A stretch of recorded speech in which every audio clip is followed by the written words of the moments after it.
Welcome to the Kelly Patrick Show. Thank you so much for tuning in. In today's episode, I am joined by the dynamic duo, although I'm told it's a trio, actually. It's a trio karate people. We got the karate crew from Derby City MMA on Dixie Highway in Louisville, Kentucky. We got returning guest Eric Sanchez. Hello. Thanks so much for coming back on. And of course, we've got the champion. The champ is here, Gabe Ruth. Welcome to the show. Thanks for having me. Hell yeah, man. It's an honor. This is cool. Yeah, no, I appreciate you coming on, man. Yeah, I'm kind of a little nervous at first, but like you said, it's just talking. It's just talking. And I'm pretty go. The cool thing about it is it can go into whatever direction. Untethered. Yeah. Man. If you can, we'll see your skills, but I can, so. Okay. Gabe, being this is the first time you've been on the Kelly Patrick Show, many people have not heard you speak, at least not like in a long-form interview, right? No. Okay. Not really. Tell us about yourself. Who is Gabe Ruth? And Eric, of course, you help us fill in some gaps for him. Yeah. Who's Gabe Ruth? Well, that's a mouthful. Sure. I'm not a normal person. I'm sure a lot of people think that of themselves, but I didn't know that. Gabe is the largest individual I've ever met in my entire life. I don't know what that means, but You have the most individual, it's like that one song, The Biggest, the largest. You just have the most I can't pin you down. If I talk about you to anyone who doesn't know you, there's like 5 different things. I'll give it a shot. Okay. So basically, I grew up in a dojo doing karate.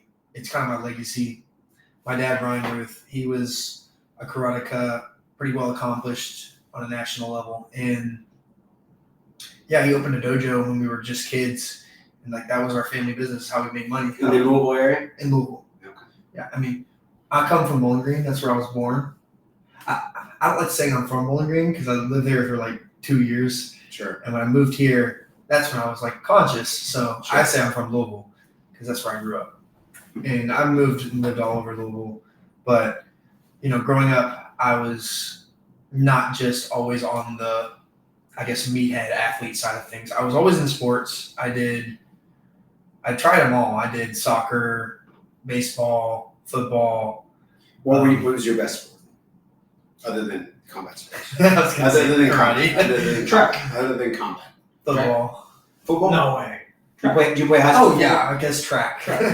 You run track and play football in high school? Yeah, I did track pretty much every year in high school. It was a little weird early on. Yeah. We were doing so much, man. You guys go to high school together? Yeah, we went to elementary, middle school, and high school. What high school did you guys go to? Grade. Bullitt East High School. Okay. Yeah. Mm-hmm. He was, him and I, along with 2 other people, broke the 4x4 record at Bullitt East our senior year. Wow. Okay. I don't know. It's probably not still the record. Well, I was no, star track athlete, but we were adequate. I was athletic. Yeah, we were adequate. And I think my best 400 was 56. I don't know how good that It is. was way better than 56. Oh yeah, I guess at state I ran a better split than that, but yeah, the actual race. And you played how many years of football in high school? 2. 2. Okay. Yeah, and how many years did you run track? I was a bench warmer. But when I did run, I did well. So, how many years you guys do track?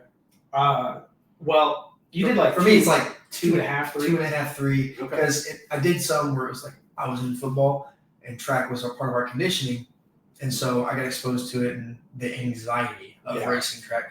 We talk about that all the time, by the way. The anxiety. The most stressful ever felt. The most stressful, anxiety-inducing thing we've done is not fighting or fighting related. It's track. It's track.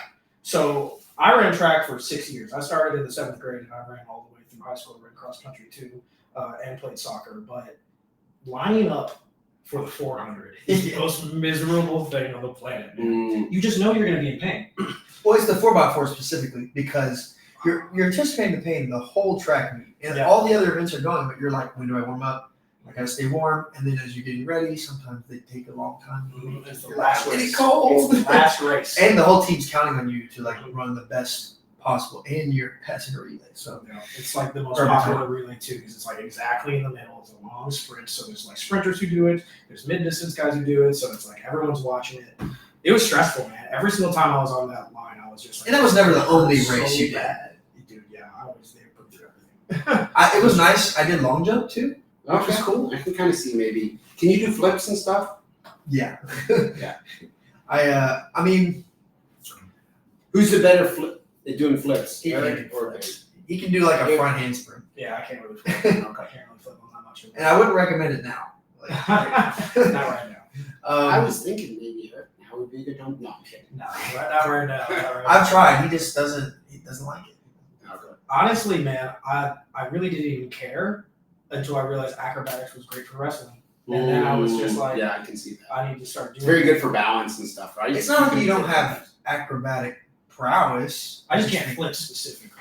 I just think you don't. You The never cared to flip learn. takes the reps of like you learn on a bunch of like pads or something. So when I was My buddy Jim Yeah, Mel told energetic. me that's kind of how he learned how to do his backflip. He wins MMA fights, does a backflip in the cage. well, He said he learned in some karate studio where they had pads and behind them, and they would jump and try it so that if you messed it up, you would not break it. That's how most people do well, yeah. My dad saw I was an athletic little, little kid, so I think he knew I was going to want to learn that.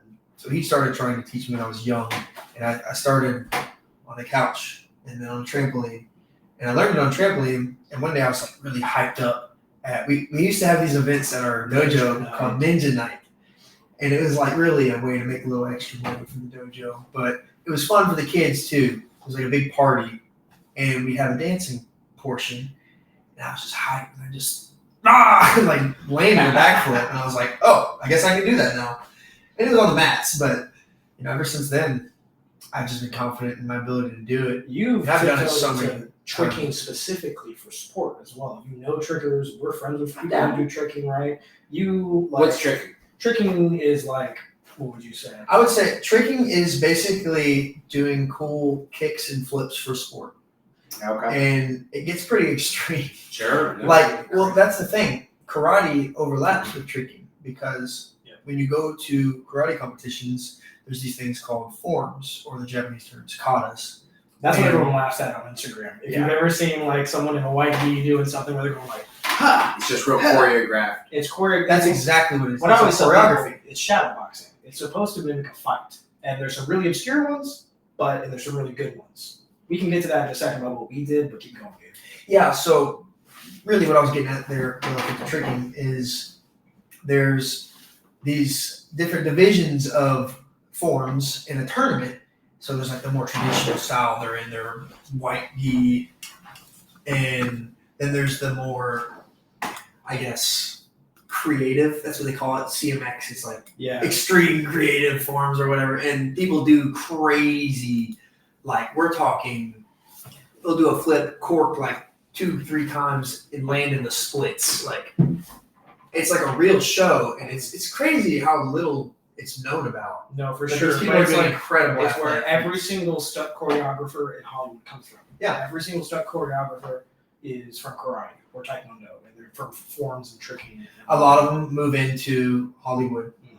or some form of Makes sense. Yeah. doing tricks to get paid for it, but Tom That- Cruise stuntman. that's where I was Some of them, exposed. yeah. I was exposed to it there, and then as I guess got older, I kind of drifted away from karate in a sense, at least the tournaments. But I met some people in college who do the same thing, but they don't have anything Where'd to you do go with to martial arts. When did I go to I'm college? sorry. Where did you go? U of L, Oh, University of Louisville. so everything's right here. Both of you about. I mean, I grew up here, and I was always a Cardinal fan, so I had to go to U of L. Sure. None of that's cool. Yeah, it was I great. met some Where'd you guys study?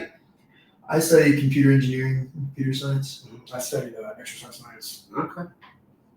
And there's more to me than just the meathead side. I'm a bit of a nerd. We both are. Yeah, we're both very. Who's the better student? I hate to stir shit up, Yeah. but who's the I don't better think you student? hate to Who's stir the shit up. better job. Who had the higher ACT? Who was the better student between you two? So that's a fun That's question. a really good question.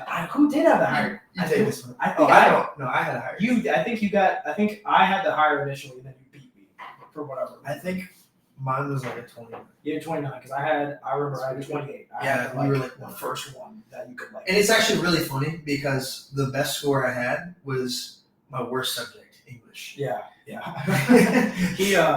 Gabe, like I would say, Gabe at moments always a better student. I would say I had a more consistent. If we're talking big picture, like if you take a pretty snapshot of our similar. whole student experience, Eric's the better student. But I had periods where I was I was on my grind. You had many more 4.0 semesters than I did, but I think it's also just because the nature it's the nature of engineering, right? Because they I also had a scholarship that I had to worry about losing. Yeah, they dogged out the GPA too, and because they just want to make it hard. I don't know. We were both pretty similar in terms of our. It's funny because growth. There's, me and Eric have been, I guess, approaching different ambitions simultaneously for a long time. Yeah. And It's one of funny those is that our it's education. coming together when you're both doing the MMA. Yeah. Well, they were I always did like. not predict that for my Yeah, future. No, I didn't neither even did we. That's a fun conversation about how that even happened. But like, it's no, we were always kind of just doing similar things at different times, sometimes before or after one another, sometimes at the same time, and it just kind of coalesced into like what we're That's a doing big now. word. I know, my bad. You can tell who's better in English. I was better at English. I was a much better. I did journalism in high school. I actually did your job, Kelly Patrick. I used to interview people. Did you? Always In high school? I've always been a person for the camera. That's like probably part of my plan. He had a journalism phase. I don't think it ever When I left. retire, is I want to get into like doing some type of broadcasting or interviewing because I like to think I'm pretty good at communicating. Shit's fun. It's a very fun. hobby. It's Yeah, very, I very, get very to fun. interview, random topics. I get interested in one random thing. I can try to set something up. All right, I got a question for you. Sure, Kelly anything. Patrick. This is good. Open format. Yeah. You guys still shit at me. if you I'm got curious. questions. Would you say that you have any form of like ADHD or ADD? Oh, definitely. Because I feel like that's a power for podcasting. Oh, yeah. I was dead. Oh, yeah. I'm 100% ADHD. I was medicated. I took Adderall every day for about 12 years. Oh wow. Didn't miss a day. Okay. Wow. Yeah. I didn't know this. Yeah. All right. Now, what do you think about us? Do I think you guys are ADHD? I would say yeah. Which one do you think has like more ADHD components? Me or Gabe? I mean, you both seem to be real into dancing and the impulsivity thing, but if you're super into engineering and stuff, to me that doesn't feel quite like I associate ADHD not being quite as much like that, right? Okay, so that's So I would say Eric. Yeah, you're wrong. Oh yeah?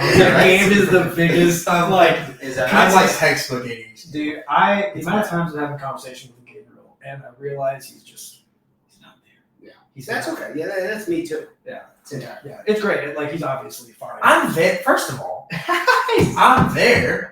I'm just not there for you. You're physically working there. on something. Well, it's a crime. You should know this. It's a crime to interrupt an ADHD person's thoughts because they're not coming back to that once they're gone. Sure. Yeah. So, like, sometimes someone will be talking to me. I'm like, nope, I'm not. I gotta finish this train of thought.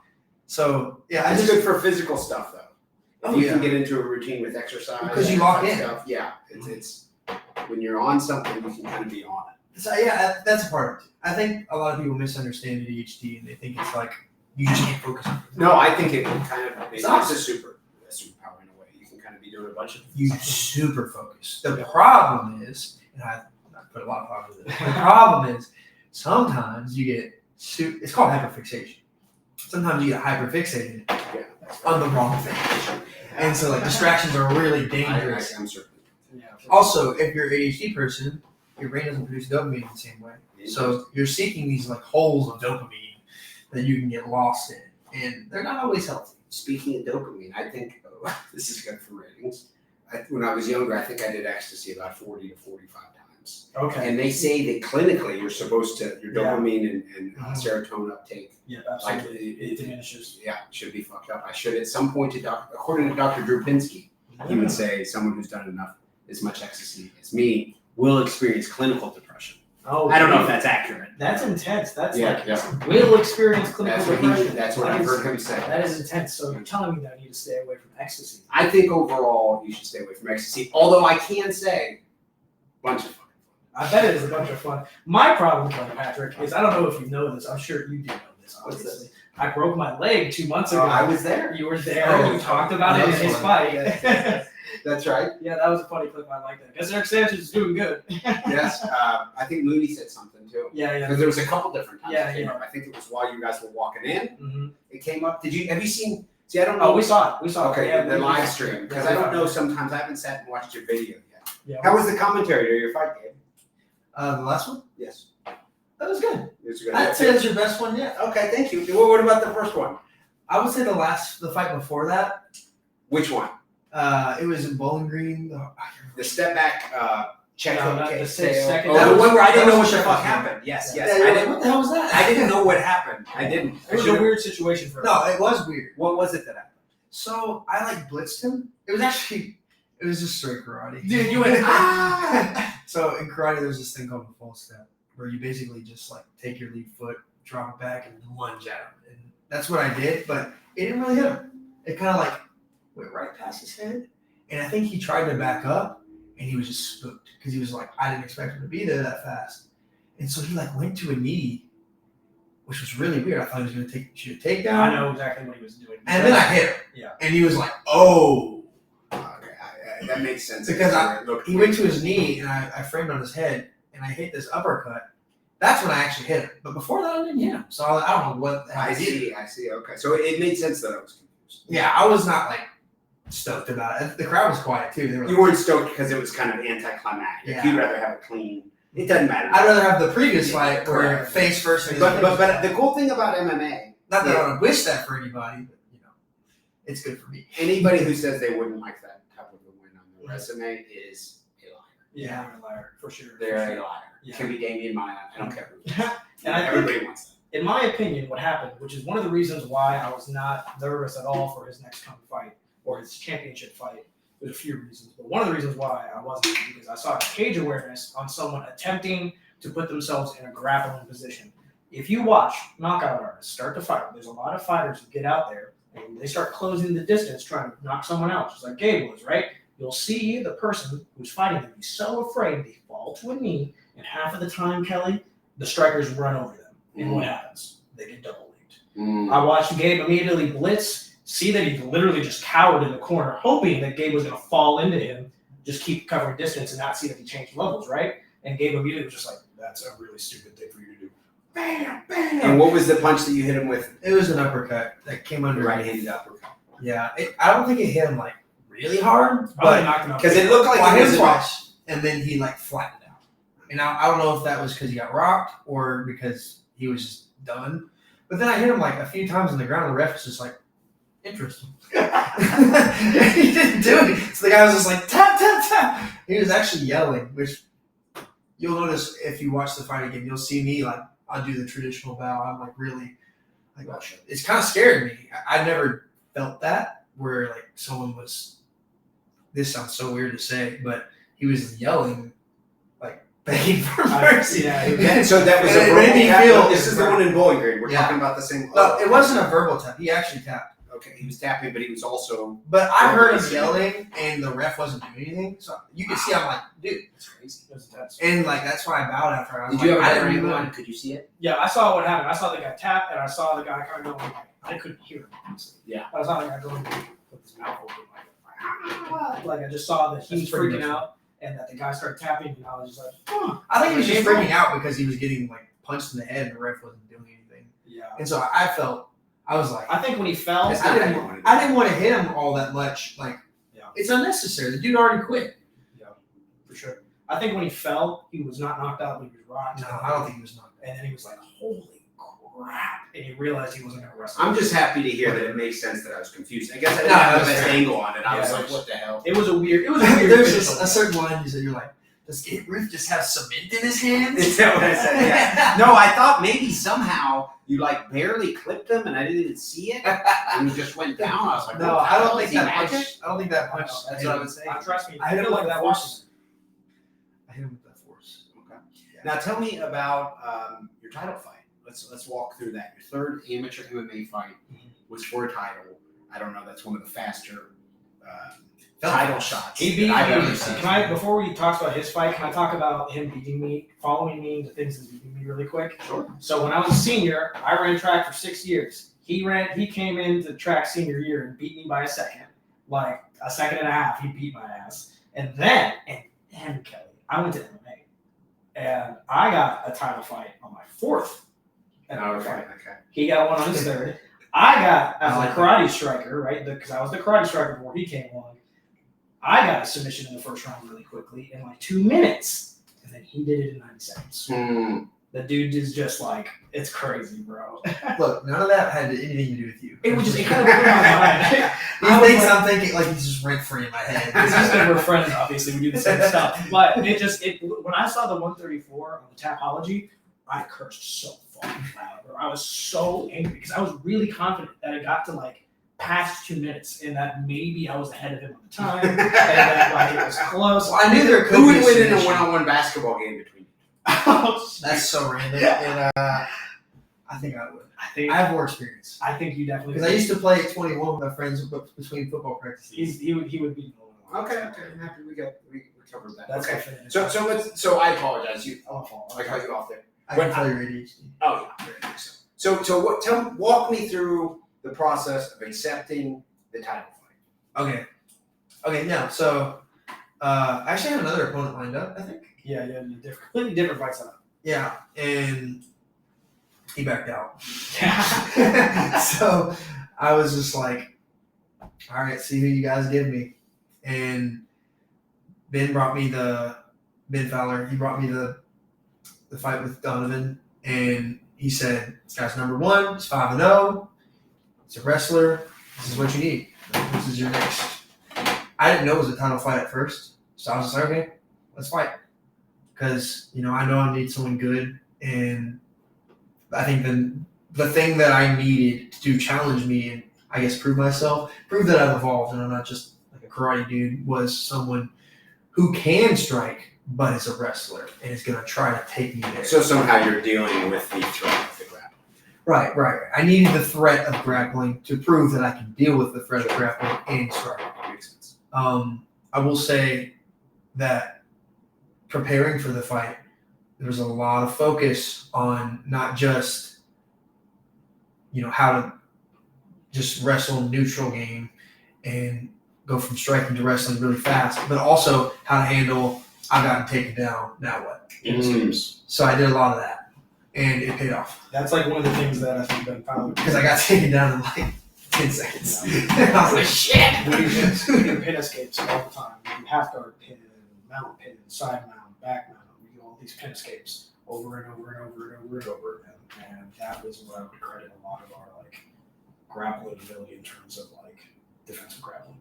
Yeah, I don't know if I answered your question. I kind of lost. No, that sounds right. You accepted it. You did not know it was a title fight. You knew it was more of a grappler. I found out not long ago. Yeah, you didn't know at the beginning it was a title fight. You knew it was more of a grappler. He was 5-0, biggest test to date.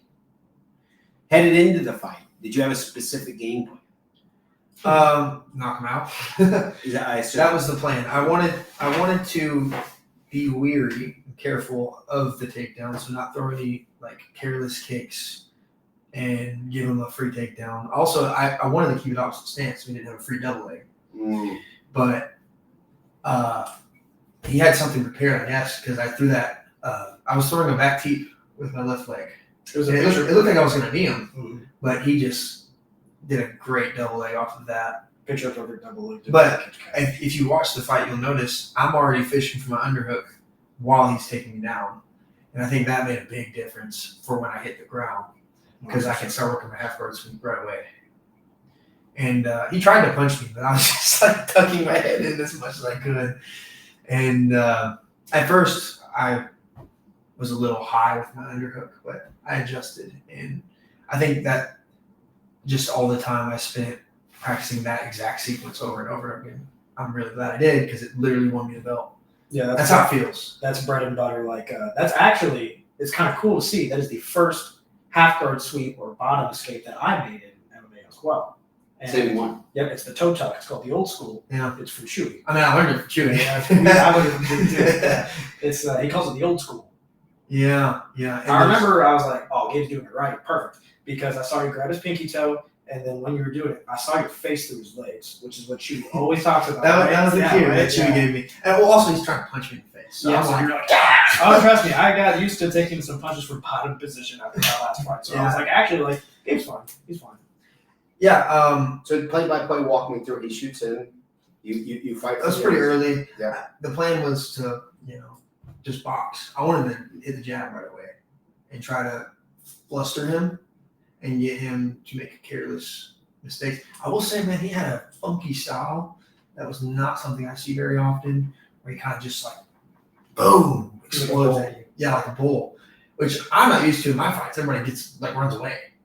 So it was actually kind of cool to have someone coming at me and trying to take me out. I don't think he was trying to knock me out. I think he was just trying to close the distance so he could grab me. Because no one's seeing. He has a game plan, probably take you to the ground, win via ground and pound, something like that. Yeah. So he takes me down. I work my half guard sweep. We get up.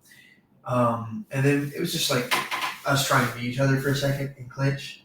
He landed a nice knee right to my solar plexus. And I was like, this is intense. Like, this feels like a title fight. Is that the most you had been? It's the most damage I've ever taken. The most damage you've taken thus far in your 3 fights? That day. Well, it depends how we define damage. If we're talking damage like in the fight, it took the wind out of me, and it did a little mental damage. I was like, oh, I cannot let him get those. That's cool. It's probably Ben's probably in a way happy, right? Yeah, stuff like that. Also happy that happened. Yeah, it is. Well, I got my leg in too. I got a knee in too. I don't know how much it hurt. I didn't ask, but well, I mean, I was just throwing it, like working the clinch, and once I saw an opportunity to separate, I was just like, get off me! And that's when I was going for that same right hand. You'll see, Josh Sachs, my boxing coach, he was telling me to aim a little lower. Don't aim like at the head level, aim where he's going to put his head because he wants to wrestle. I didn't listen. So I threw it high, and it kind of just like grazed the top of his head. But I knew it touched him, so you can see I'm getting closer. And that was just to play my games. But yeah, after that, he did like another one of those big explosions at me. And actually, it wasn't really a check hook. Yeah. I've been working the check hook a lot, but it was like the GSP where he does like a kick punch. It's like a Superman punch. I like did that as a check hook, and he like did a twirl. We kept stepping on each other's feet. I did a play-by-play, and I could see we were just stepping on each other's feet that fight. And I threw that head kick, and you're just like, whoa, what the hell? What's that? Yeah, like I head kicked, but you didn't say whoa after that. It was like right after. Because there was this weird scramble where my leg was I do remember this. Yes, yeah. And I like Awkward did a spin move to get out, and then we're just in this over-under that stage. like frame that you showed me of like the position. Oh, it's bad. I'll have to show you. So scary, so crazy. Yeah, I was just like, how did I not get taken down? Maybe karate type stuff can create some awkward Ask anyone in our inside the gym. cage. Ask anyone in our gym when you roll with us or do MMA with us. Eric and I are like we scramble. We're very good at scramblers. I would say what my opinion is karate gives a speed and urgency with the blitzes that a lot of martial arts don't do in a fight. They don't know what it's like to move that fast. They don't know what it's like to react to someone. There's a lot of lateral shifting too. There's a lot of lateral shift. People always talk about side, just like the in and out movement, but like there's a lot of like in high level point karate. There's a lot of angles. You can't really tell because it's like an inch shot to the side and then like 5 feet forward. Like there's an angle. Like it's an angle. Yeah, and if you're making up that much, it's very extensive speed. Yeah, it can turn into. And that's what I would say. Honestly, because I would say people, and I kind of like everyone was like, maybe I should put this out in the world so that people don't know. But Gabe is a competent grappler and wrestler. Now they know. Now they fucking know. Yeah, but I think that's good, of course. Yeah. I mean, no offense to you. You guys knew that you were good at that, but like from our perspective, that's what I've now seen. There was no evidence. Yeah, that was a nice. But now tell us. No, I already saw that. I would say that karate gives us a lot of our double legs and our follow throughs with like knee picks and stuff because people cannot respond to the speed at which we can close the distance. I can close the distance and either punch you in the face or punch my shoulder to your like sternum. And that takedown that you saw me do, It's green leg, where I run through them. I just run through them. I just do it a little bit lower at their hips, and even the footwork is the exact same, man. The footwork is the exact same. Yeah, there's this concept called green lighting in karate, where like green light is in red light, green light. But Time to go. yeah, you see the switch where it's like, okay, go. And I can hit double legs like boom. Now that I know how to do it. Yeah. Before I know how to do it, obviously I had no idea. But now that I know how to do it, if I'm in the right stance and I see the opening, I can just shoot just like I would a blitz to punch somebody. And I'm not saying I'm a wrestler, right? Yeah. But against a wrestler. I spent some time on it. I'm not just neglecting that side of things. So Tell them about the submission, and let's talk about how we got into grappling, because that's a big conversation. Yeah, that's a whole other conversation. Because I've been doing jiu-jitsu for a little bit now. Yeah. So it's actually a fun story. Let's talk about the submission. Yeah. First, the takedown and the submission. Yeah. Let's hear Sorry. Wasn't that long, so it shouldn't. Yeah, I mean, like I said, we were kneeing each other. We exited. I hit that weird GSP check hook, and then the head kick he got his glove up just in time to hit the top of the glove. Then we had a weird scramble. We're back to over-unders. And I worked that a lot this game. Like, I have a friend who's doing judo now, and we just did some judo practice together from over-unders a lot. And cause I saw in Donovan's previous fights, he did end up in over-unders a few times. So I was like, well, this will be good to know. And it was really good to know because there was one point where his coaches, you can hear his corner yelling, drive, and he's driving.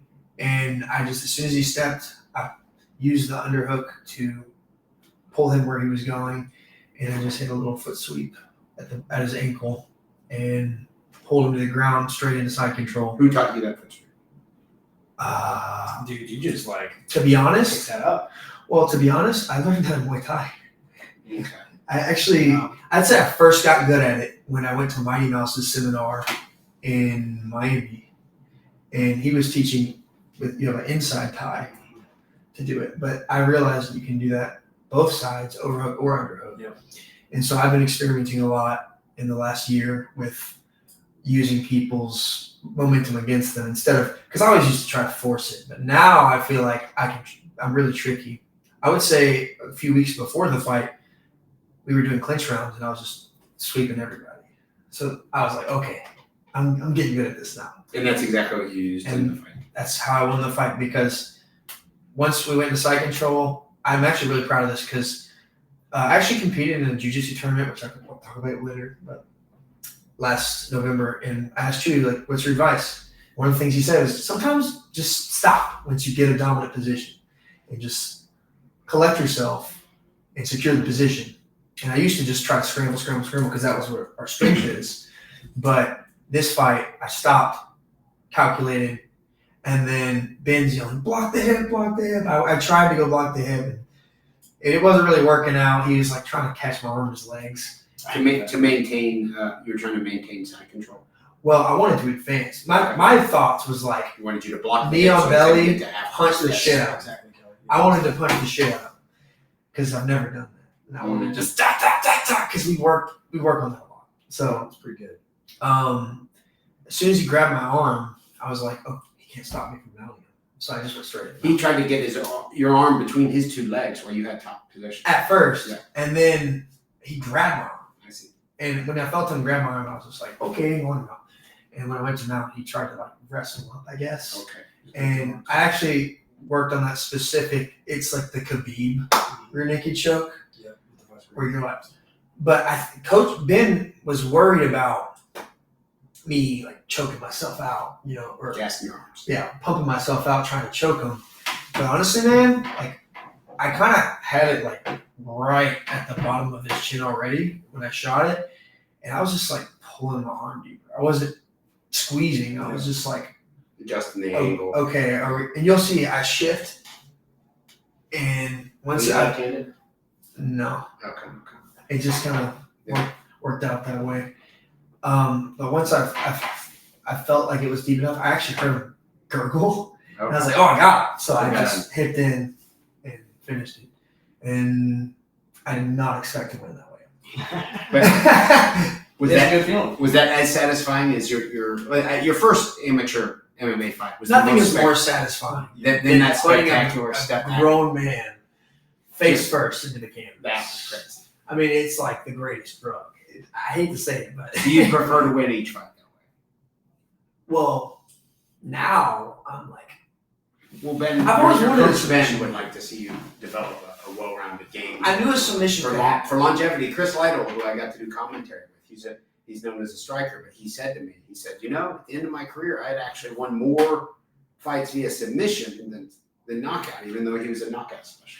Well, so it's funny because right before I walked out, it can compliment you. and I wasn't even planning to submit him. I knew I had it in my back pocket, and people didn't know about it. So I was like, if push comes to shove, I got this. Yeah. So that gave me some confidence. But before I walked out, I wanted to knock him out, but I was telling myself, I'm grateful for this. This is an opportunity to fight the number one MMA fighter at lightweight in amateur in Kentucky and prove that I'm an MMA fighter, not just a karate guy. Like, I can hang with an MMA fighter.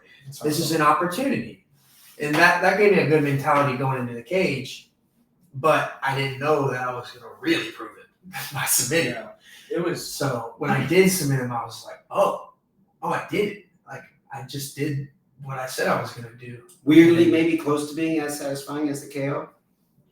Close. Man, I get I the wouldn't say KO. the same. I've said someone to the canvas. Nothing's better than the belt, bro. Yeah, The belt. Well, yeah. Yeah, That KO didn't give me a belt. I've won in front of Boss Rudin in the Karate Combat Pit, and the belt was better. The belt was better. Well, it's Getting special that, too. shiny It's my golden first belt. Yeah, and the belt was better. You had any karate belts? I mean, a black belt.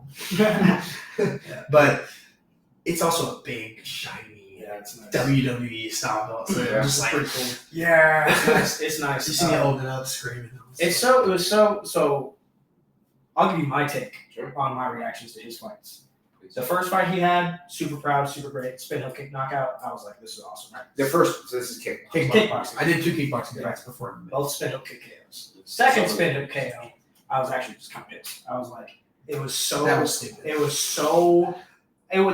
I was pissed because I was just like, for you to do it so succinctly and like one kick, stand switch, and then a kick. I was like, this is like the craziest thing I've ever seen. When he knocked him out, the first guy, Chica, for his first MMA fight, and he got the KO, I was just like, every moment in MMA, I've just been satisfied to see your grappling because I know you're such a motherfucker at that too. So when Chica tried to take your back and you fished for an underhook head position, took him off of you and punched him, I was like, I was good with the head position. yeah, I was more happy that you like actually wrestled than like knocking him out because like I know for years, Kelly, that this guy is gonna knock people out. In the first 2 months of me training karate with him when I was a teenager, I think I was like 13 or something, the dude bruised my rib and I was gone for like 2 or 3 weeks after that. He like did a spin. We used to beat the shit out of We each used other to beat karate. the It was a fuck out of problem. each other. One day my dad came up to me. Yeah. It was actually me and Lucas, who is the third member of the karate trio. My dad came up to us and said, hey guys, it's sparring. You don't have to go so hard. And I would say changed the trajectory of my martial arts career and maybe prevented some brain damage. Dude, because those gloves aren't very big. No, that's what pissed me off when I came into like. I actually at Derby City didn't receive a lot of flack for being a karate guy. I was welcomed in with open arms. That's cool. I think that's And I thought it was a good that's- sign for Derby City to be so welcoming, and obviously it's paying dividends. I was about to say it kind of worked out for them. It did, but to be Yeah. so into it, and Yeah, for supportive sure, of it and from the supportive, beginning. yeah. You guys said. But there are some Now we're people taking over. who we are taking over, man. I mean, we're like I guess you don't have the one ranking next to your name. I'm number 4. Yeah. Okay. Yeah, it's annoying, right? But yeah, man. There's some people who still get angry, or not angry, but like will say things about karate and point karate specifically. They'll say, well, some karate is cool, but point karate is so stupid. Like where they just tap each other and they point each other. And I was like, you should fight. You should go to a point karate tournament and fight one of these motherfuckers. Go to a national tournament. Go to a national tournament. Go to They a hit black you belt hard. level tournament and tell me what you fucking think, man. Like, My dad's knocked people out multiple times. people get knocked out all the time. I knocked out someone in a karate tournament. Like, I have knocked out 2 people in Yes, my I life, have too, actually. and both of them have been with my right leg. And both were hook kicks. I landed 1 hook kick at the tournament that we were training for, like back in 2020 before COVID happened. Some dude blitzed me. I stepped back and I hook kicked him straight in the jaw. It was the first time I ever saw someone fall flat in front of me. I went, oh, fuck. And they didn't get up for like 10 or 15 seconds. They had to help his ass up and they stopped it. And I was like, huh. It happens more often than you'd think, too. All the time. Even though, like, you can actually get points deducted. I was gonna say, did you get Excessive in trouble contact. for that? There was 5 fucking seconds left, so they didn't stop it. They were like, Depends on the judges. Yeah. They're old school. Sometimes they like just reduce points. Like I think Sometimes they'll take points away from you. Sometimes looks like you killed him. No big deal. Yeah. Well, one time, I mean, I hate to tell you, I remember that judging there's- is kind of weird. there's a video of this. There's a video of this guy tornado kicking someone in the karate tournament. We were like teenagers, and he doesn't knock the kid out, but he definitely. I would like to also say we talk about knockout. There's so many MMA knockouts where like they had a flash knockout, they fell for a second and it gets stopped, right? But it's still always considered a knockout. It looks great, right? They went limp, right? That's a knockout. But there's so many knockouts in kickboxing and karate where the ref is not as urgent to stop and step in, right? Where that person's down on the ground for fucking 2 or 3 seconds, and maybe, just maybe, it's because they don't have the urgency because they know that they're not getting followed.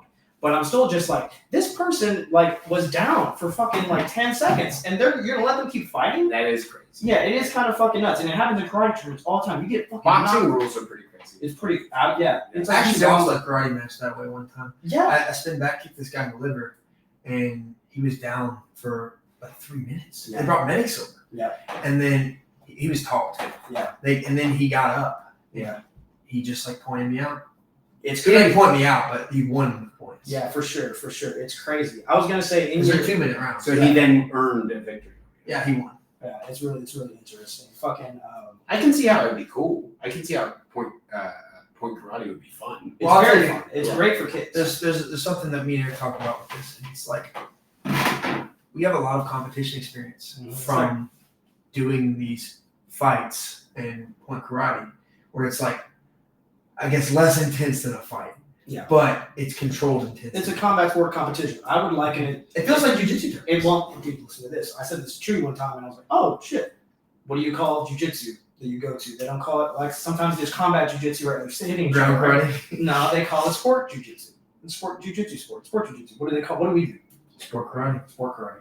Okay. It's sport karate. It's literally just like Interesting. it is combat competition for sport, and it mimics. Well, that's what makes it stupid too, because it gets really meta. It gets really And meta, and you see like That's why you guys gravitated toward him. not even exactly. I would not say it was because You don't want to take That's such a good segue chauvinistic- into our It's not yeah, such pre-COVID macho- era of so- training. Not such a macho approach that took you to it. It's not like I need to be the baddest man around. That's why I No. need to go. We had zero inclination to do MMA. We never. I never. yeah, I got- would not expect it. So that's a big. Let's talk about how we found out about jiu-jitsu and how we started training. Yeah. jiu-jitsu. We skipped that.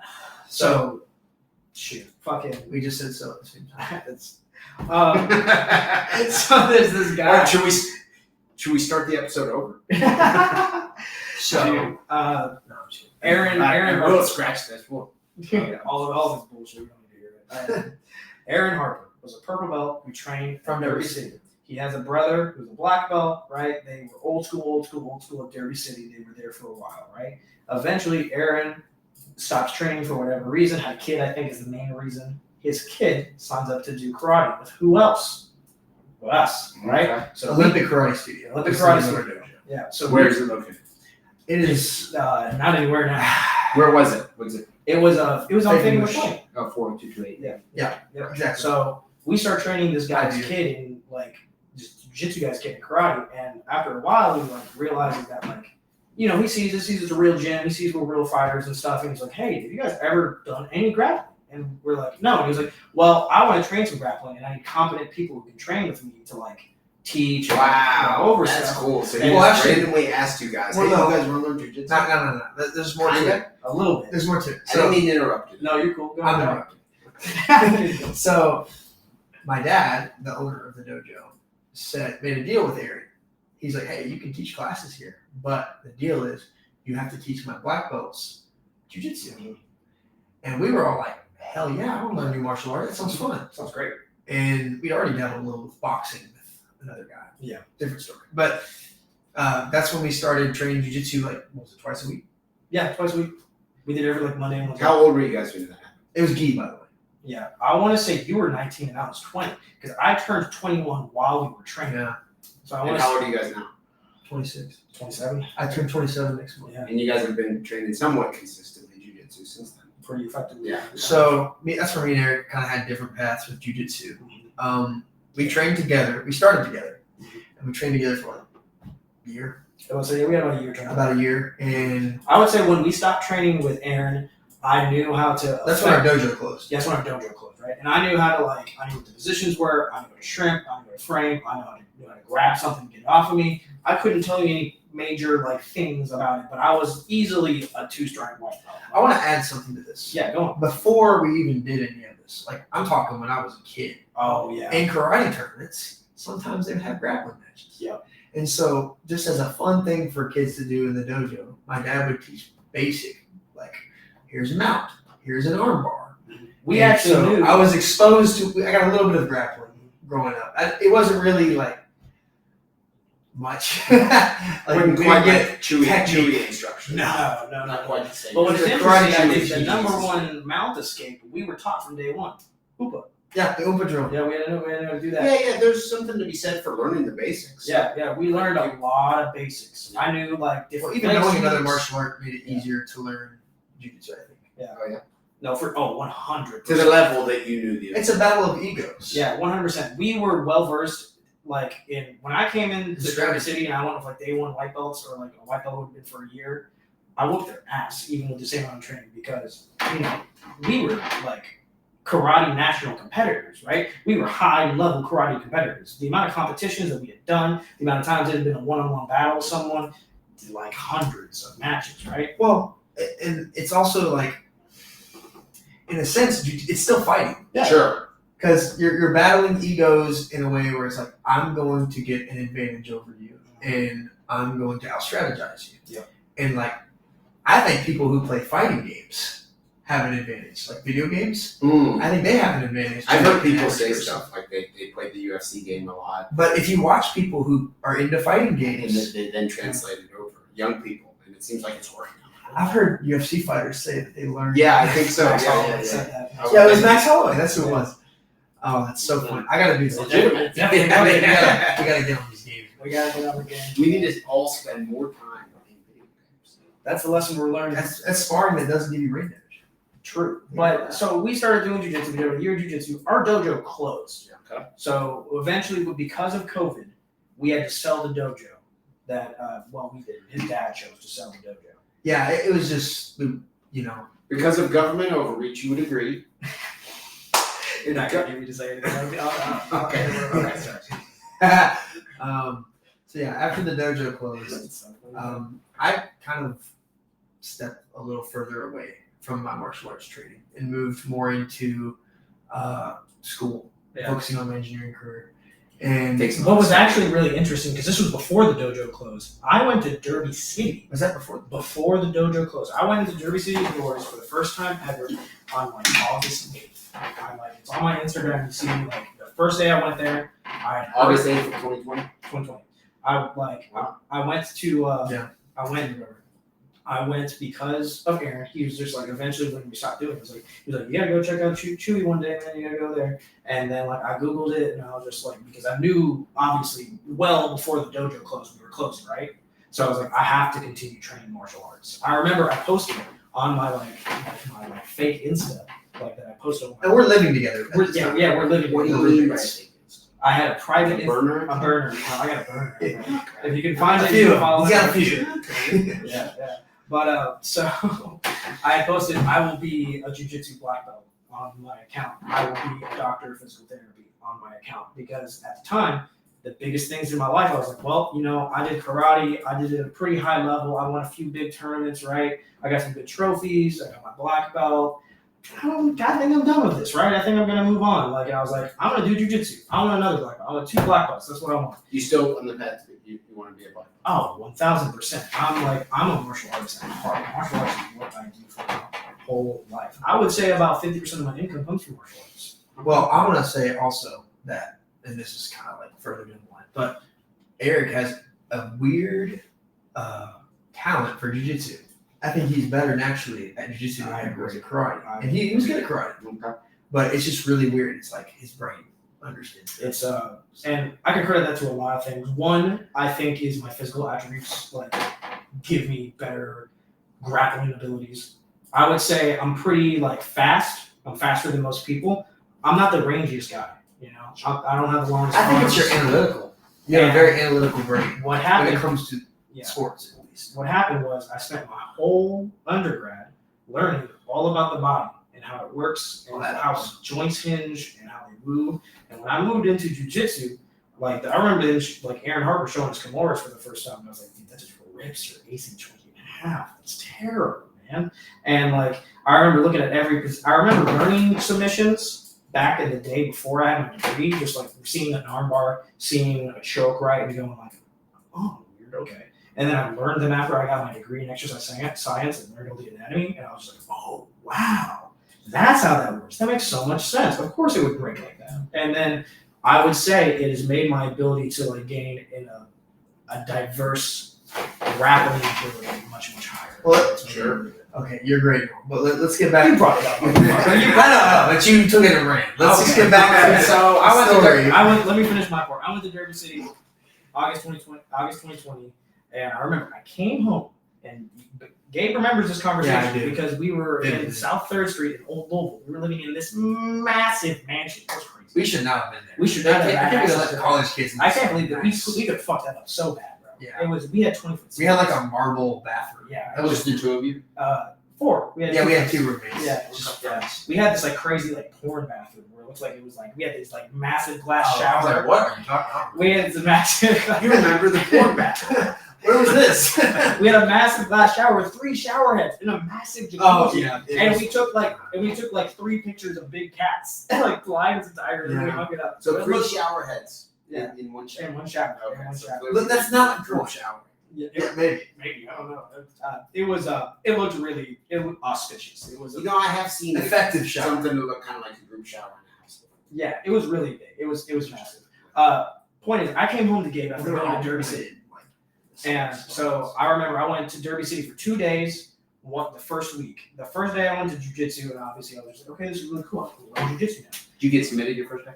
Yeah, of course. Okay, but day one you were free training. Yeah, I was like, they were like, do you want to grapple? And I was like, oh, I've rolled before. Let's roll. Yeah. And obviously I did terrible. But like I was like, oh, I'm so excited. That's good that they. Yeah, for sure. My first day. Get submitted also. Yeah, cool. It's great, right? Yeah. You're like, oh, this is legit. Yeah, for sure. You got to. Yeah. And then, but I remember walking in and I looked over and I saw they had kickboxing inside, and I was like, what? I didn't know this. And then I looked around, and I was like, I saw people in, and I was like, okay, This place is awesome. this place is cool, right? Second day I went and I sparred with everyone on sparring day. And I remember I went with 3 people. I went with like Steven Wagner, and I went with like Will Davis, and I went with like Jackson Bynum. And I remember, like getting like some humble names. Those are some big talented, good fighters. Yeah, it's like I want to follow them, and I'm not gonna act like I beat them up at all. I'm not saying that. But what I've sensed was a different level of competency in that than the grappling. Sure. And I was like, huh. Interesting. And then I went up to the coach, and I was just like, this is cool. And they were like, yeah, man. Josh was like, you getting out of here? And I was like, yeah, I gotta leave, man. I can't stay. And he literally that day was just like, okay, cool. Well, if you ever want to fight, we can stay and do all the workouts. And I was like, what are you talking about, bro? He was like, everyone you just sparred with is an MMA fighter. This is a sparring class for MMA fighters. And I was like, what? And he kind of just explained the situation. Our boxing coach, Josh Sachs, he explained it to me. And I was like, fuck. And then he was just saying, I was like, those are all amateur MMA fighters? He's like, yeah, all of them. They're all ready. And I was like, huh. And I went home to Gabe. And because, like, I knew how good I was. And I knew how good Gabe was, right? And I was like, dude, we have to check this. This is the conversation you're talking about. Yeah, this conversation where we both realized, like, oh, we need to, like, go to this MMA gym and see what's going on. Yeah, he came home and he was like, Gabe, you gotta go there. You gotta check this out. Our shit works. Mm-hmm. And Okay. Yeah. it's actually funny because Fish out of water. No, not at all. well, it's funny because, and I don't know where this fits into the story. Eric has a better memory. And you were that confident the Gabe should also translate. Well, I didn't just go into like MMA or go into. I came in. I think I sparred. Yeah. I came in and did some kickboxing. Kickboxing. And obviously, all I knew was karate. So, like, Yeah. but I did well. I think. Yeah, we did well. I definitely got some humble pie too. Mm-hmm. Yeah, we got our fair doses of jabs to the face. Yeah, a lot of no head movement. Yeah. I remember most of my biggest issue was I kept getting left hooked. Oh yeah. Like there was like the curved punches were like fucking me up. I was like, always center line. yeah, I was just like Straight punches were giving you trouble. yeah, for sure. But It's cool. Somewhere like Derby City, you got Josh Sachs. You got a lot of resources there to Absolutely. learn the head movement. To learn. I didn't take the striking that seriously back then, though. Like, I don't know. I thought it was cool, but honestly, I think I was more interested in learning something new, the jiu-jitsu. Okay. And so it's actually funny because me and Eric at this fancy ass house we had a carriage house that had a garage, and in the garage, our dojo died, right? But we kept all the gear and all the equipment. So we had mats and stuff. We just set up like a home gym, and we trained in there. We did a lot of Rocky training. style, got like a line across the room. We were doing hand movement. That sucks so bad, but I don't like looking at those videos. Of No. Fall 2020. That's cool that you took videos though. Yeah. Because you could see even the some gym jiu-jitsu. right? We even did some jiu-jitsu with friends. It's super douchey. If it looks super douchey for someone posting them starting and they're posting shitty looking videos. Yeah. But this is But you can look back on it. I think for sure. Probably looks much better now. It makes me. It gives me something to compare when I look at like the last 5 years. Mm-hmm. I'm like, oh wow, like I've actually been doing this shit. But I said I stepped away for a little bit, but when Eric finally convinced me to start going to Derby City, I started going, and I just did I think a small jiu-jitsu class. Mm-hmm. I think at the time I was still doing gi, and I did it maybe once a week. We were doing twice a week with Josh. But I was not as consistent as you. Yeah. But I'd say once or twice a week. At the beginning of your jiu-jitsu journey, August of 2020, you started out maybe going once a week. Well, the beginning was in 2018, 2019. But I mean, at Derby City, once or twice a week. I want to say Gabe joined sometime towards the winter. Okay. Sometimes for the winter, I managed to get Gabe to come. And was it open? I don't remember. When did the lockdowns and stuff happen? That was government overreach caused the lockdown. That was in March of 2020 when they tried to do their best. But is that what it was? Is I don't remember because I remember certain gyms were closed and we had to have secret training sessions. No, for sure. We I had don't the same remember thing. when that happened. It wasn't just legal things. The people didn't want to bring their kids. Yeah. Sure. Yeah. So we just did not have the attendance and the membership necessary to pay the bills and keep the business afloat. And I think it was also kind of the dojo was reaching the end of its life cycle of our interest. We were all wanting to do other things because we were the teachers basically.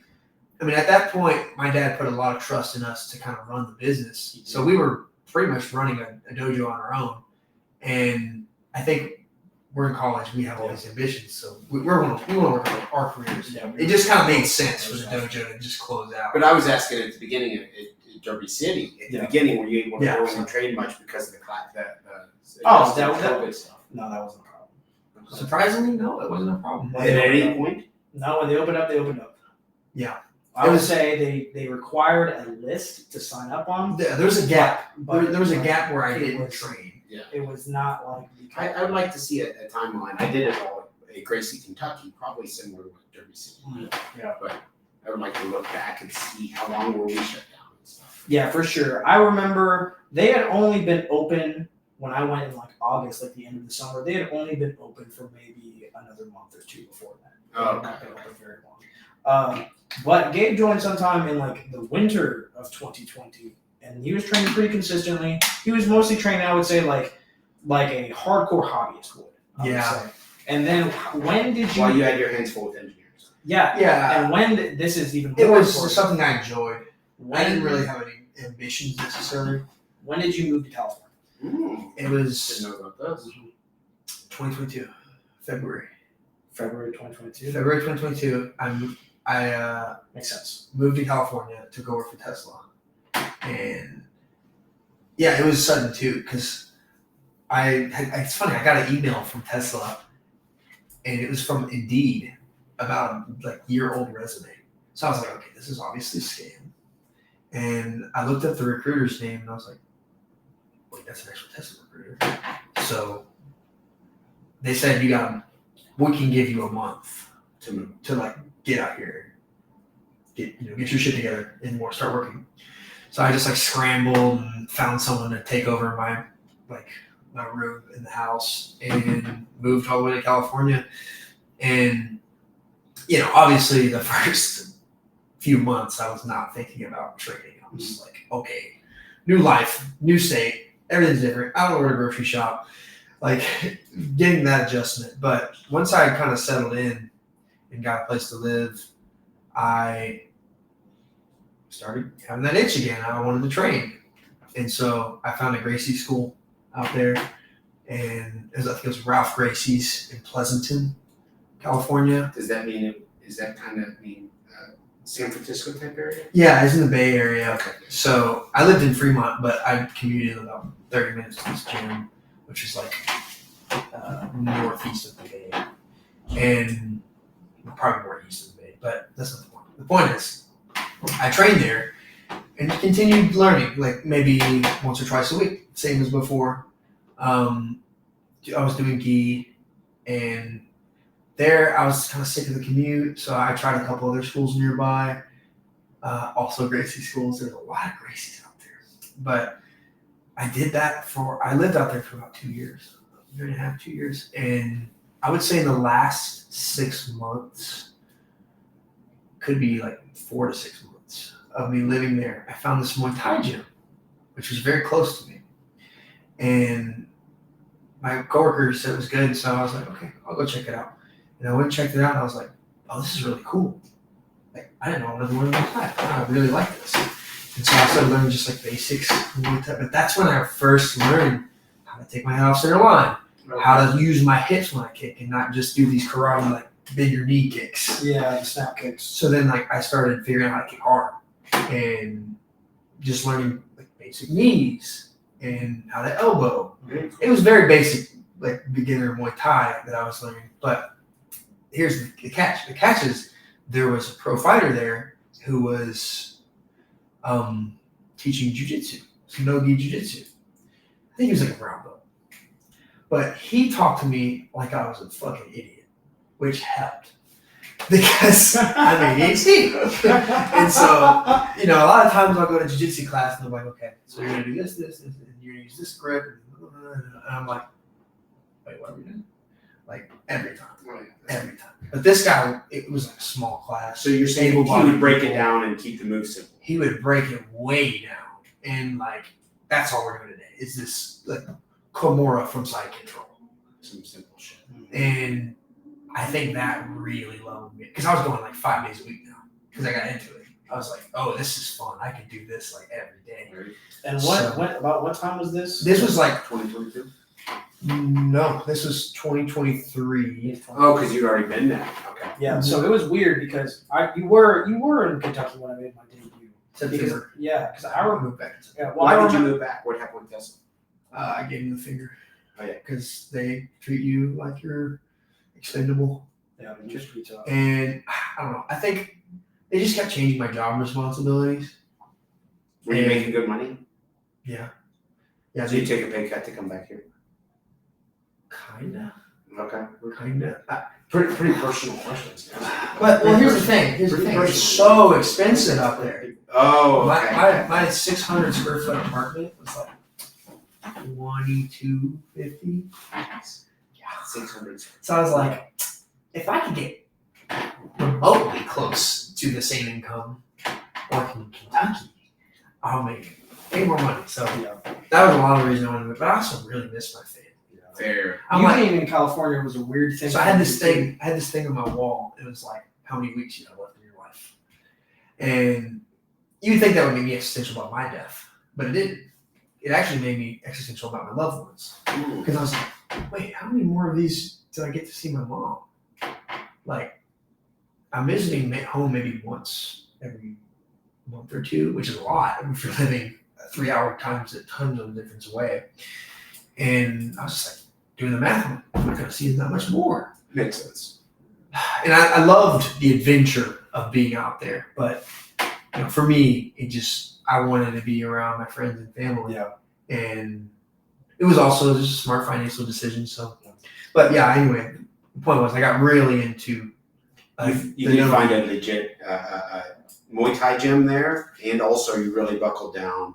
Probably didn't have a big social life. You didn't have a bunch of friends there. Did you? No. Yeah, so you were kind of just the ones doing a lot of grappling, doing a lot of kickboxing. Hey, if you're listening by chance, no offense, but the friends that I had me out there, there weren't people I'd really like hang out with. Yeah. It was just like, cool similar age people that I met through work. But I think I was also just, that's how I am. Did you ever meet Elon Musk? No, he's very elusive. Is it? Yeah, he walks around with like his goons. They're all in suits, like 6 guys. And if you like try to take a picture of them, you got fired right on the spot. But you didn't see him or anything. No, but I heard he was there like the day I wasn't out.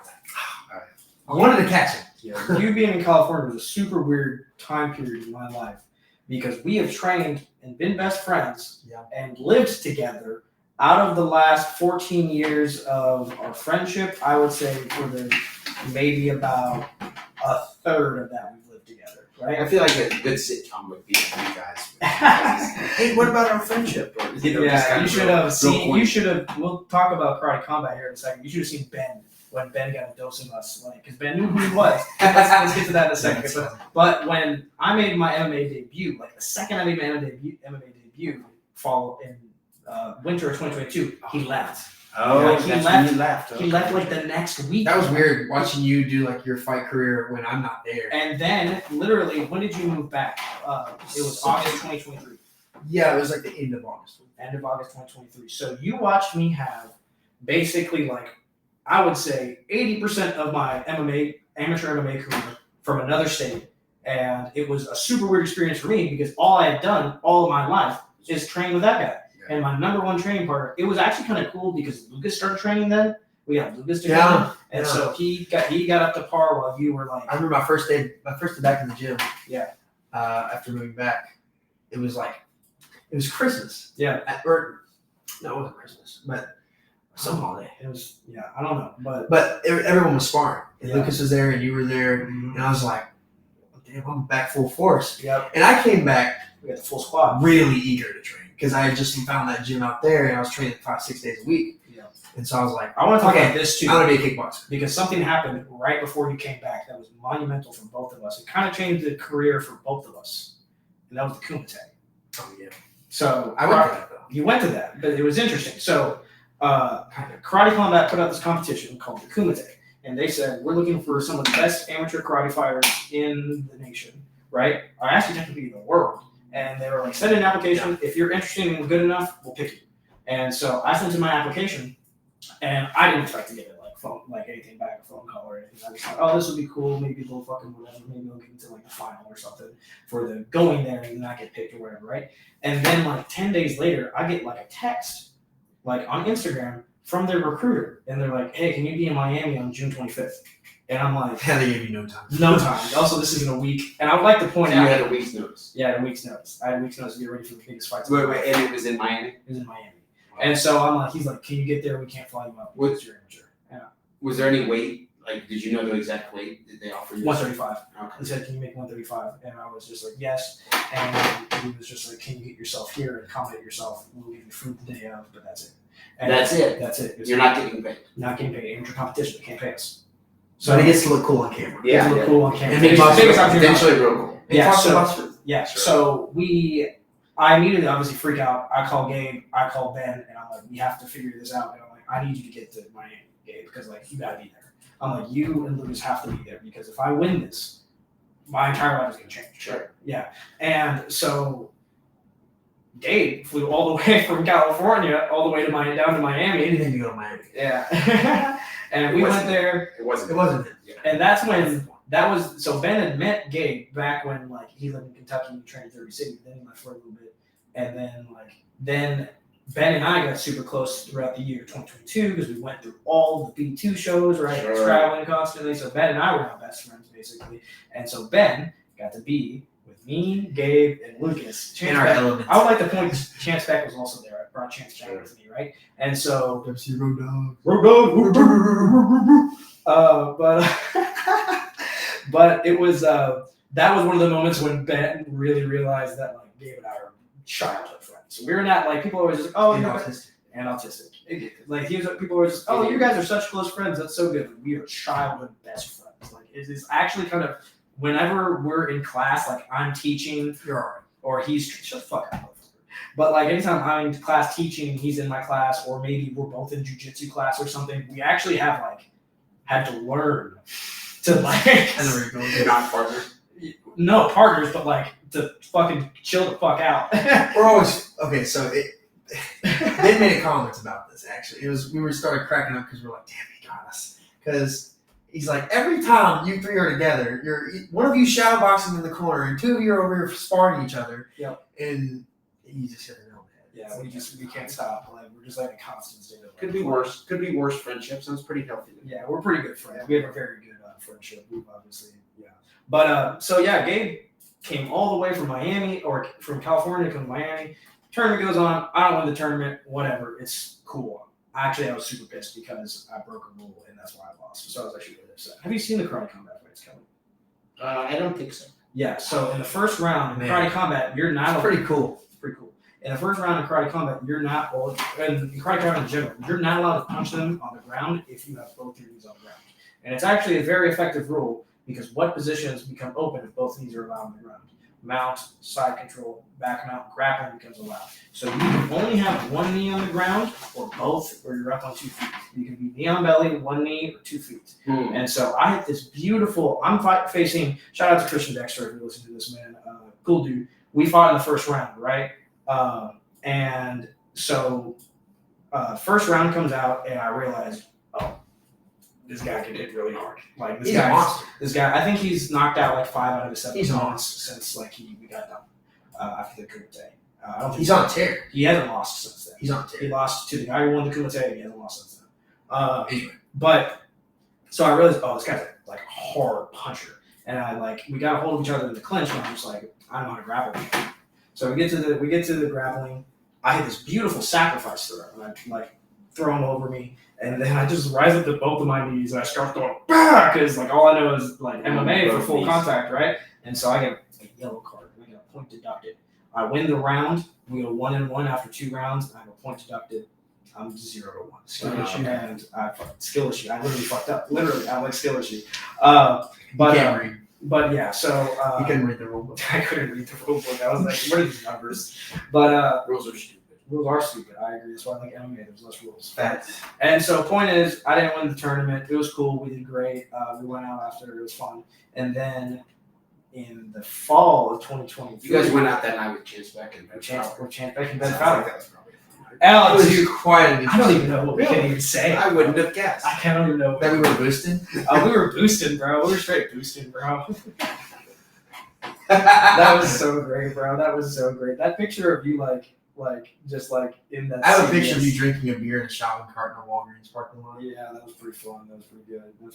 It was a great night, man. That was fun. It was fun. We kept it pretty. Yeah, we won. I mean, I Could have won. been worse. I got my hand raised in the pit, right? So I went on to the next round after that, won that fight, right? And we watched the Karate Combat the next day too. It was cool. Yeah, and fucking my favorite martial arts memory ever happened. So Boss Rudin, after we would win fights, he would jump up and do the toe touch, right? And Boss Rudin asked me to do a toe touch in the middle of the ring. Because I got to talk to him one-on-one. The only person who got to talk to him one-on-one before the fights, because he literally just walked into the hallway at the same time I was getting my photo taken. I was waiting for this photo shoot to happen and standing in this hallway in this new Karate Combat gi. Got these gloves on. I'm like, oh my god, this is so crazy. And then Boss Rudin walks out. Boss Rudin walks out, starts talking to me. By the way, I can't believe they only did that once because the gis were so cool. Oh, the production was cool. So they gave us these sleeveless karate gis. It was like a look show. Yeah, that look like Cobra Kai gis, right? So I have a one-of-a-kind karate gi. No one else has it. No one else has this Karate Combat gi. I'm the only person. You guys should have worn some of these over here for the videos. Yeah, I've thought about it before. Well, you had to surprise us with the video. When they came over today, Yeah. they didn't know there was going to be video. No, I didn't know. I would have YouTube channels getting. I would have brought it. It's really cool, man. It looks like Next time you guys come on, I expect some fancy karate shoots. Okay, well, I'll bring it in. I'll show you. No, dude, it's like literally like if Karate Combat keeps doing well, it's like this might be worth something. I tried to copy it with the gear. It looks good. But so he moves back to Kentucky, and I've been grappling. 2023. Yeah, I've been grappling the entire time now. So I've been a blue belt by this point for a year, and Yeah, that's the difference. Is you were a lot more consistent, even though I was still training out there. Most of my training was like once or twice a week, and then I had big breaks. I was at fight camp for basic. You were fighting. And then have shit to work on. Yeah. And then going in the lab. Yeah, for sure. And so I would say I haven't taken more before this leg break. I had not taken more than 1 week off of going to the gym. I train probably. I would put my money that in the state of Kentucky. Yeah. In the state of Kentucky, if you put every fighter on a list and you put how many hours they are actively training, I would put myself in the top 5 or 10. I asked Ben Fowler. Like I had done so much. He might fucking beat me on bag hours. He's teaching me that. But I put in so much work. And Gabe moves back, and I'm like, dude, we got some stuff to go over. Like it's gonna be awesome. And that's when like we really like Gabe and I like the same way. Like two things will like ricochet off each other and speed each other up. Like Gabe and I like collide. It's a catalyst. Yeah. What do you call it? We just catalyzed. Yeah. We 100% just like started like doing each other so much better, so much quicker. I had a completely like new perspective on karate takes and karate moves and full contact. He had a complete like karate guy. I got to steal all of the knowledge that he'd been collecting. Yeah, basically. And I was just like, Eric, explain all this to me like I'm a fucking idiot. And fortunately, he knows how to talk to me. Yeah. So I just stole tons of jiu-jitsu knowledge from him. But And then who would have thought Gabe would go on to become the HRMMA champion, 155? in less than a round, Is that your destination weight class? I like it. I feel pretty comfy at 155. You know, I cut to 155. Probably walk around. Depends how active I am. If I'm like full force training, I'm walking around 175. Okay. But you know, if I've been a little happy with food and I'm maybe not training full force, I'll be like 180. Okay. But it's a good cut. I see a lot of pros do the 145, my size. And gosh, man, I just can't imagine. Because I'm gonna lose muscle easily. I'm gonna be skeletal. If a big part of your thing is I'm having dense. power, you felt what it feels like to be a little lighter and then grapple or strike. And it does matter. Oh yeah. No, even in training, like during the later part of the cut when I'm training, just like moving around with wrestling, I'm like, oh, these people normally I'm toe-to-toe with can move me around so much easier. Yeah. What I would say is if you wanted to move to 45, it'd be one of those things where it's like, is it technically possible? I think we could do it. But the thing is, what is every single 45er do in the last half of their fucking career?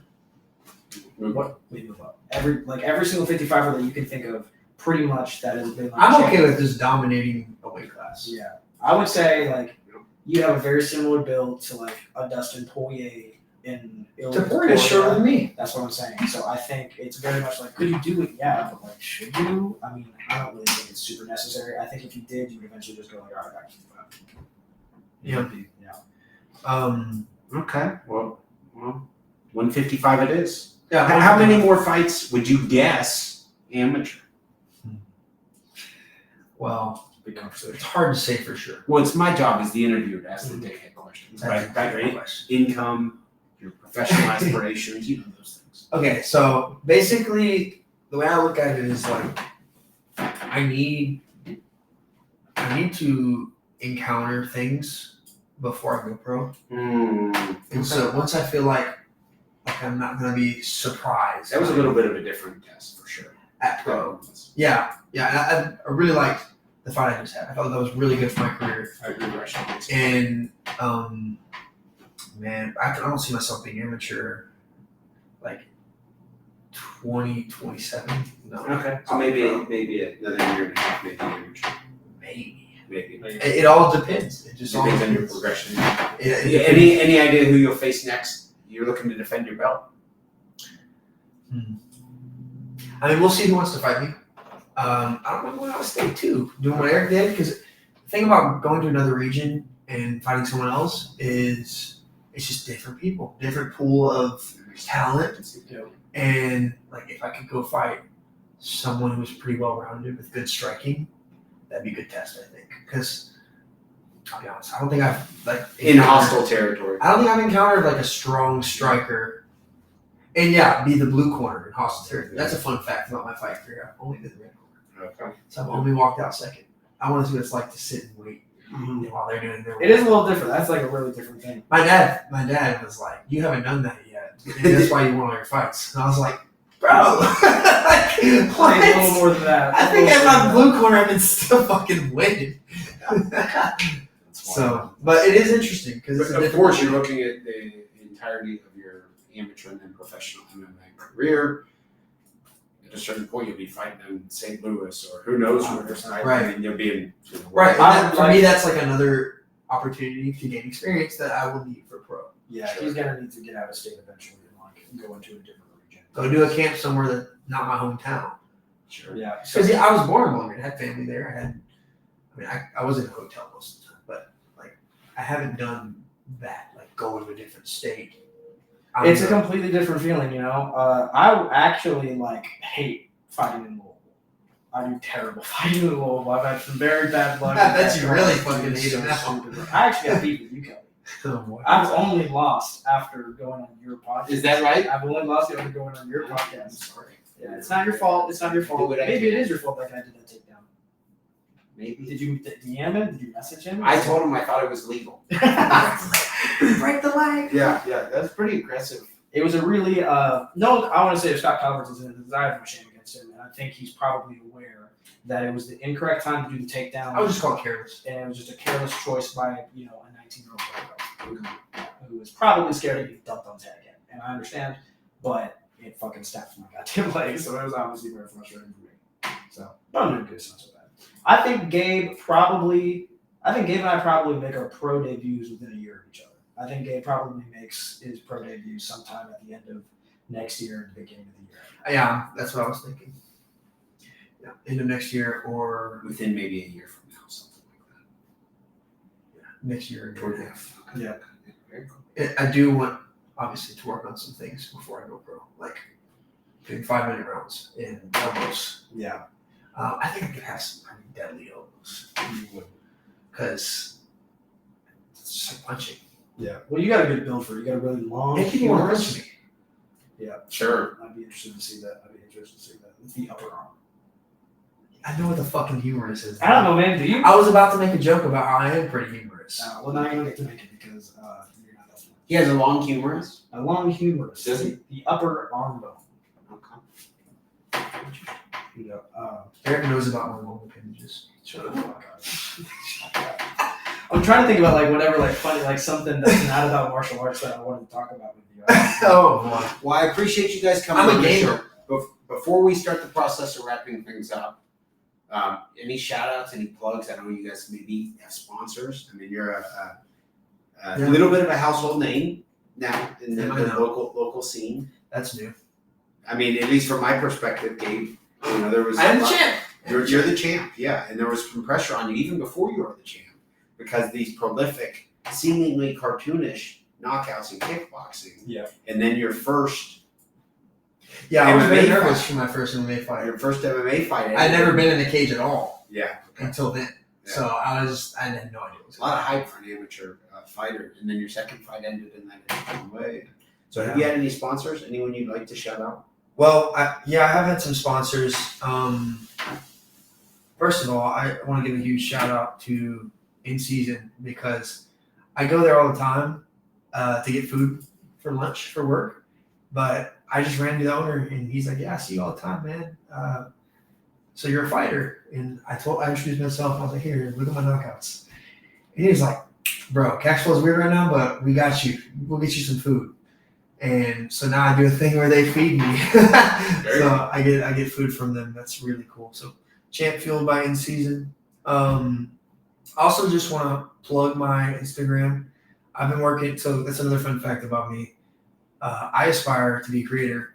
I enjoy being creative. I've always seen myself as an artist. I'm not just a martial artist. I'm an artist. I like to edit videos.